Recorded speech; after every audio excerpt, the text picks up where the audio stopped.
솔직히 이건 너무합니다. 선수촌 식당에 가도 먹을 수가 없어요. 배가 고픕니다. 선수 생활 중 최악의 올림픽이에요. 2026 밀라노 코르티나 동계올림픽은 시작과 동시에 거센 불만에 휩싸였습니다. 이번 올림픽은 선수들에게 축제가 아니라 말 그대로 생존의 무대가 되고 있다며 현지 선수촌 곳곳에서 불만이 터져나오고 있다고 합니다. 이번 올림픽은 사상 최고 수준의 분산개최라는 이름 아래 경기력 향상과 휴식을 위한 환경조차 제대로 갖춰지지 않았다는 지적이 잇따르고 있습니다. 이에 선수들은 선수촌에 있는 것 자체가 고역이라며 극심한 불만을 호소하고 있죠. 이런 반응이 나오는 이유는 어쩌면 당연할 수밖에 없는데 이번 올림픽이 처음부터 선수 중심으로 설계되지 않았기 때문입니다. 밀라노와 코르티나 담페초 간의 거리는 약 430km인데 우리나라로 치면 서울과 부산을 오가며 올림픽을 치르는 구조인 셈이죠. 이 극단적인 분산 개최에 부담을 선수들이 고스란히 떠안고 있는 상황입니다. 이 문제는 외부의 우려에만 그치지 않았는데요. 이탈리아 알파인 스키의 간판이자 국가적 영웅으로 불리는 브리뇽네 선수는 자국 대회를 향해 이렇게 비판했습니다. 선수촌도 없고 올림픽 정신도 없는 대회가 될 수 있다. 선수들이 한 곳에 모이지 못하고 각자 흩어져 생활해야 하는 구조에서는 올림픽의 상징인 교류와 연대 자체가 사라질 수 있다는 일침을 날려 화제였죠. 문제의 핵심은 선수촌입니다. 이탈리아 정부는 올림픽 이후 학생 기숙사로 활용하겠다는 명분을 내세웠지만 그 결과 공간 효율에만 집착한 구조가 됐다는 비판이 이어지고 있습니다. 학생 한 명이 살기엔 적당할지 몰라도 덩치 큰 운동선수들이 수많은 장비를 들고 생활하기엔 공간이 지나치게 좁고 협소한 게 사실이죠. 특히 산악지역인 코르티나 담페초는 상황은 더욱 열악하다고 전해지는데 컨테이너형의 숙소와 혹독한 추위가 겹치면서 선수들의 회복과 휴식이 위협받고 있다는 지적인데요. 결국 이번 올림픽은 경기를 하는 게 아니라 추위와 싸워야 하는 대회라는 말까지 나오고 있죠. 이런 현실 때문에 지금 밀라노의 모습은 2018년 평창과 자연스럽게 비교되고 있는데 평창은 선수촌을 임시로 지은 숙소가 아니라 현대식 아파트형 선수촌과 실제로 일반 투숙객이 이용하던 고급 리조트 시설을 함께 활용했었죠. 겨울 대회인 만큼 상시 바닥 난방이 가능한 구조였기에 선수들은 경기 외 시간에 따뜻한 곳에서 충분한 휴식과 회복을 보장받을 수 있었습니다. 그래서 같은 분산 개최였음에도 밀라노와 평창은 선수들이 체감하는 환경에서 확연한 차이를 보이고 있죠. 이보다 더욱 선수들을 두렵게 만드는 것은 선수들에게 제공되는 음식이었습니다.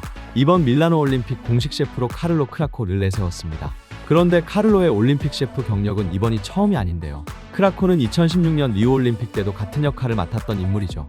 당시 선수 식단과 VIP 식단의 노골적인 격차 때문에 전시용 미식이라는 비판이 쏟아졌습니다. 선수 식단은 효율이라는 이름 아래 퀄리티가 떨어지는 대량 급식으로 제공하는 반면 VIP들은 트러플 리조또와 최고급 송아지 요리로 구성된 호화 코스가 제공됐다고 합니다. 때문에 이런 선수와 VIP 사이의 노골적인 식단 격차로 전시용 미식이라는 비판이 끊이지 않았죠. 그런 크라코의 방식이 이번에도 이탈리아 미식을 대표한다는 명분 아래 운영되고 있는 상황입니다. 크라코는 선수촌 식단에서 이탈리아 정체성과 지속 가능성을 강조하며 크라코는 동계올림픽이라는 특수한 환경에서도 차가운 파스타와 채식 위주의 메뉴인 이른바 오륜기 파스타 같은 보여주기식 요리를 전면에 내세웠습니다. 여기에 더해 한 끼 식사가 5만 원이나 하지만 격렬한 경기를 치러야 하는 동계 선수들에게는 에너지를 보충해주기는커녕 허기조차 채우지 못한다는 비판이 제기됩니다. 칼로리와 영양이 부족하고 겉으로는 고기가 올라가 있지만 실속은 없는 급식 같은 메뉴가 태반이라는 불만이 나오고 있죠. 여기에 더해 종교나 문화적 특성에 대한 배려는 처음부터 고려 대상이 아니었던 것으로 보입니다.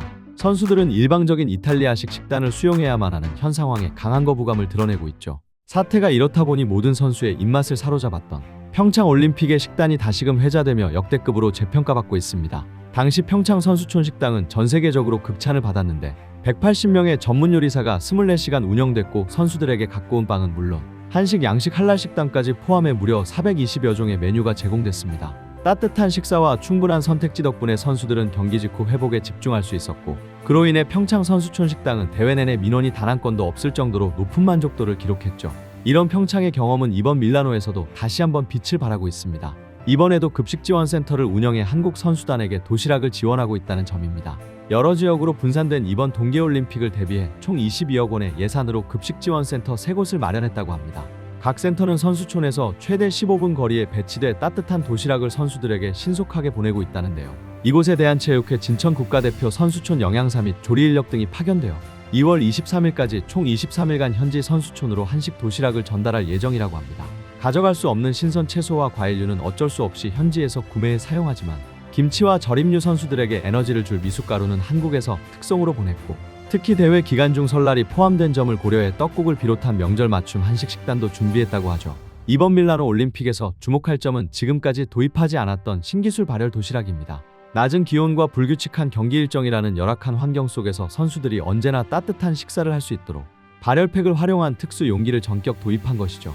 이 덕분에 선수들은 장소와 시간에 구애받지 않고 가차려낸 듯 따뜻한 국과 반찬이 담긴 한식 도시락으로 최상의 컨디션을 유지할 수 있게 되었습니다.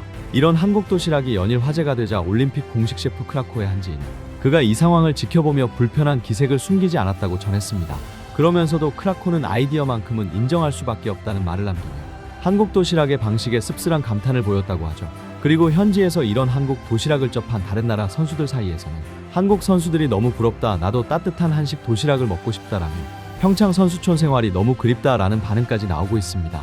이번 올림픽은 경기가 진행될수록 선수들을 향한 세심한 배려가 돋보였던 2018년 평창의 모습과 더욱 비교될 수밖에 없어 보입니다.